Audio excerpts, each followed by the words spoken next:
MLS 공식 홈페이지에서는 지난 새벽에 LAFC와 밴쿠버의 경기를 앞두고 중요한 기사를 하나 보도했습니다.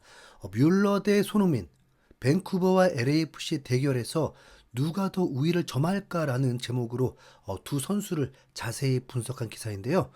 좀 찝찝한 내용도 있긴 한데 손흥민이 2025년 마지막 경기가 되느냐, 우승길을 정말 여느냐의 중요한 길목에 있는 만큼 관심을 안 가질 수가 없었습니다. 그 내용을 지금부터 함께 살펴보시죠. 두 슈퍼스타의 여름 합류로 강력해진 밴쿠버 화이트캡스 FC와 LAFC의 서부 컨퍼런스 준결승 격돌은 11월 22일 BC 플레이스에서 열리며 고전이 될 모든 요소를 갖추고 있다. 독일의 레전드 토마스 뮬러가 밴쿠버에 등장하기 전에도 밴쿠버는 역사적인 시즌을 보내는 중이었다. 하지만 이제 역대급 공격형 미드필더가 합류하면서 예스퍼 쉐른센의 팀은 또 다른 레벨에 도달했다. 뭐죠? 이 기자 밴쿠버 찐팬 아닌가요? 네. LAFC의 경우 데니스 부안과 뒤에 견고한 조직력이 있는 것만으로도 아우디 2025 MLS컵 플레이오프 경쟁에 남아있기에 충분했다. 하지만 토트넘의 아이콘 손흥민이 리그 최고 이적료로 합류하면서 스티브 체른둘로의 공격은 또 다른 레벨에 도달했다. MLS에 도착한 이후에 어떤 스타가 더 큰 영향력을 미쳤는가, 그리고 그들의 다가오는 플레이오프의 미팅에서 누가 유리할까 자세히 파고 들어가 보자. 네. 먼저 뮬러부터 분석에 들어갑니다. 독일의 거인 바이에른 뮌헨에서 화려한 경력을 쌓은 후 도착한 뮬러는 밴쿠버에서 그 특유의 경기장 밖 매력을 보여주는데 시간을 낭비하지 않았다. 한 가지 예로 이 공격형 미드필더는 입단 기자회견에서 진심으로 역대 최고의 선수 중 하나처럼 보였다. 같은 기자회견에서 그는 화이트캡스에 대한 자신의 비전이 어떻게 쉐렌센 감독과 일치하는지에 대한 통찰력을 제공했다. 우리는 능동적으로 플레이하며 그것이 제가 제 경력 내내 사랑했던 것입니다. 능동적인 축구를 하는 건 말이죠. 뮬러가 계속 말했다. 가속 페달을 밟고 경기를 컨트롤하는 것. 쉐렌센 감독과 이야기했을 때 우리는 뜻이 일치했고 경기에 대해 매우 유사하게 생각한다는 것을 알았습니다. 네. 그 일치된 생각은 경기장 위에서 드러났다. 8월 휴스턴 다이나모 FC를 상대로 한 밴쿠버 데뷔전에서 뮬러는 활발했으며 공격형 미드필더로 바로 적응했다. 그는 더미 패스, 영리한 스루볼, 타이트한 연계 플레이를 선보였고 옵사이드로 취소된 골까지 기록했다. 이어진 경기들에서 뮬러는 경기당 평균 한 골을 기록 중이다. 그는 정규 시즌과 포스트 시즌을 통틀어서 8골 3도움을 올렸다. 뮬러가 8월 말 처음 선발 출전한 이후에 리오넬 메시, 부안가, 손흥민 그리고 안드레스 드레이어만이 뮬러보다 더 많은 공격 포인트를 기록했다. 뮬러가 선발로 나선 경기에서 밴쿠버는 단 한 경기만 패했다. FC 댈러스와의 디시전 데이 격돌이었는데 이 경기에서 캡스는 10명으로 줄었음에도 점수와 상관없이 여전히 텍사스의 적들보다 더 많은 기회 창출을 했다. 화이트캡스는 이후 라운드 1 3전 2선승제 시리즈에서 댈러스에 2연승하면서 복수했다. 뮬러는 쉐렌센의 3-2-5 공격 구조에서 하프스페이스의 완벽한 집을 찾았고 떠난 페드로 비테의 창의적인 플레이메이킹을 대체함과 동시에 엘리트 수준의 골 위협을 더했다. 수비적으로도 그는 밴쿠버의 4-4-2 형태에서 라인 리더로서 흐트러지지 않았다. 아메리칸 사커의 애널리스트에 따르면 뮬러가 라인업에 들어간 이후에 화이트캡스의 기대 실점 수치는 경기당 1.25에서 1.10으로 실제로 향상되었다. 그의 볼 소유 숙련도와 쇠렌센 감독의 잘 훈련된 균형 잡힌 시스템 내에서 기능하는 능력을 통틀어 볼 때 뮬러는 슬램덩크 영입이었다. 네. 분명 뮬러의 영입으로 밴쿠버가 더 강해진 게 분석으로 보니까 맞는 말 같습니다. 자, 이번에는 손흥민의 분석을 함께 보시죠. 리그 최고 기록인 2,650만 달러, 한화로 약 350억 원에 달하는 이적료를 썼을 때 당신은 당연히 그 선수가 즉시 적응하길 바랄 것이다. 그리고 이 한국의 슈퍼스타가 바로 그렇게 해냈다.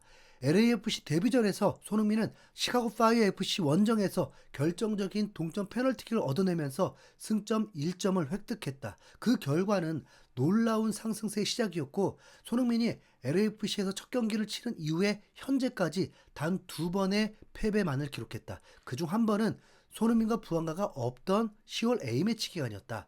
당연히 이 공격수의 공격 포인트가 주요 촉매저였다. 11번의 선발 출전에서 손흥민은 놀랍게도 10골과 4개의 어시스트를 기록했다. 손흥민이 첫 선발로 나선 이후에 메시와 부안가만이 더 많은 공격 포인트를 올렸을 뿐이다. 물론 부안가의 공격 포인트는 그의 새로운 팀 동료인 손흥민에 의해 크게 도움을 받았다. 체른돌로 감독은 전 토트넘 주장이 도착한 이후 몇 차례 전술적 조정을 했지만 감독은 대체로 3-5-2 공격 형태로 정착했다. 손흥민과 부안가가 투톱 파트너가 되면서 역습에서 이보다 더 무서운 팀은 없다. 아메리칸 사커 애널리스트에 따르면 LAFC는 손흥민이 첫 선발로 나선 이후 경기당 속공골 0.69개로 MLS 1위를 달리고 있다. 2위 팀은 뉴욕시티 FC로 0.46개다. 균형 잡힌 공격수인 손흥민은 여러 카테고리에서 높은 평가를 받는다. FA 레프에 따르면 그는 기대 어시스트 상위 9%, 전진 패스 상위 7%, 볼 전방 운반 상위 6%, 드리블 돌파 성공 상위 4%를 기록했다. 결정적으로 그는 LAFC의 더 높은 수준의 압박과 볼 소유 기술을 선사했다. FPL 레프 데이터 기준 손흥민은 90분당 1.91개의 박스한 패스로 팀 1위를 이끌면서 체른돌로 감독이 명확하게 역습 플레이로 기우는 중에도 팀이 더 균형 잡히도록 돕고 있다. 엘리트 수준의 스탯, 엘리트 수준의 결과, 그리고 LAFC의 경기장 위 접근 방식을 다각화시킨 프로필을 볼 때 손흥민의 지난 몇 달보다 더 큰 임팩트를 갖기는 어렵다. 뮬러도 칭찬을 했지만 손흥민에 대한 얘기는 그야말로 극찬 중에서도 극찬인데요. 당연히 손흥민이 뮬러보다 더 낫다는 말 같습니다. 네, 실제로도 그렇게 말하고 있습니다. 누가 더 큰 임팩트를 미쳤나? 결론? 손흥민. 네. 뮬러가 엘리트 수준의 시즌 중반 영입이긴 하지만 손흥민의 약간 더 변혁적인 활약을 무시하기 어렵다. 그는 비슷한 기간 동안 더 많은 공격 포인트를 기록했고 뮬러와 달리 부상으로 경기를 놓치지 않았으며 이 독일 선수보다 더 큰 경기당 승점 향상을 이끌어냈다. 손흥민이 첫 선발로 나서기 전 LAFC는 평균 승점 1.66점을 기록했다. 그가 라인업에 포함되어서 정규 시즌을 마감했을 때 그들은 평균 2.09점을 기록했다. 이 0.43점의 승점 상승은 뮬러가 라인업에 있을 때 밴쿠버의 0.36점 상승을 능가한다. 그래서 여기서는 손흥민이 근소한 차이로 승리한다. 이 기사에서는요, 아주 단순하게 승점이 얼마나 올랐냐만 가지고 이야기를 했는데요. 축구적으로 손흥민이 가져온 업그레이드와 함께 손흥민이 LAFC 구단에게 가져다 준 엄청난 경제적 효과까지 감안하면 이건 뭐 진짜 비교할 수 없을 정도라고 봅니다. 네. 그러면 자, 당연히 플레이오프 4강 경기에서도 LAFC가 이겨야 한다는 결론이 나와야 하는데 이 기사에서는 좀 다른 말을 합니다. 손흥민이 시즌 중반에 합류한 선수 중에 조금 더 영향력이 있을지는 모르지만 밴쿠버 화이트캡스를 무시하기는 굉장히 어렵다. 밴쿠버의 홈 이점 외에도 쉐렌센 감독의 팀은 훨씬 더 균형이 잘 잡혀있고 대체로 더 효율적인 조직이었다.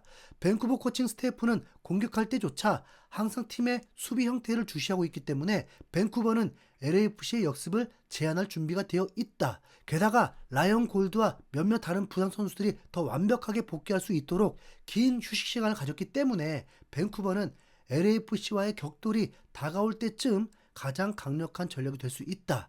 뮬러가 지휘하고 그 주위에 날카로운 조직력이 갖춰진 화이트캡스는 두 클럽 간의 가장 스타성이 빛나는 이번 플레이오프 만남을 앞두고 우위를 점하고 있다. 네. 그들의 보상은 샌디에고 FC 또는 미네소타 유나이티드 FC와의 서부 컨퍼런스 결승전이 될 것이다. 자, 손흥민 대 뮬러의 대결은 손흥민의 승리인데 LAFC와 밴쿠버의 대결은 밴쿠버의 승리다 이렇게 말을 한 것 같습니다. 자, 그럼 제가 이 기자의 기사에 좀 반박을 해보겠습니다. 밴쿠버가 홈에서 달라스를 3골차 승리를 했습니다. 자, 여기까지 오케이. 네, 그런데 냉정하게요. 밴쿠버는 7위 팀 달라스와 2차전에서 1대1로 겨우 비겼고 이거 이기려고 한 건데 비긴 거였어요. 네. 그리고 실력보다 운의 영역인 승부차기에서 승리해서 2연승 거둔 겁니다. 네. 그럼 단판전이고 결국 밴쿠버가 홈에서 강하다는 게 증명되지 않았냐고 하겠죠. 그런데 손흥민 부안가의 위력은 상상 이상입니다. 겪어보지 않은 팀은 몰라요. 네. 손흥민은 10골 중에 9골을 원정에서만 넣은 선수입니다. 이거 정말 말도 안 되는 기록인 거예요. 그러니까 토트넘에서 적응해서 그런지 흰색 유니폼일 때 활약을 하나 봅니다. 네. 밴쿠버의 홈이라도 손흥민이 출전한 원정 경기는 무패입니다. 무패. 네. 그리고 이미 오스틴과의 2연전을 통해서 알 수 있었습니다. 첫 경기는 손흥민이 내려오고 부안가를 더 올렸더니 부안가가 해결사 노릇을 못하면서 애를 먹었지만 2차전에 손흥민이 최전방에 있고 부안가가 내려와서 풀어주니까 오히려 시너지가 더 폭발하면서 손흥민은 결정력을 보여주고 이후에 수비진들은 손흥민을 더 에워싸니까 부안가가 부담도 털고 프리가 되면서 퀄리티 있는 골들을 폭발시키면서 가볍게 이겼습니다. 네.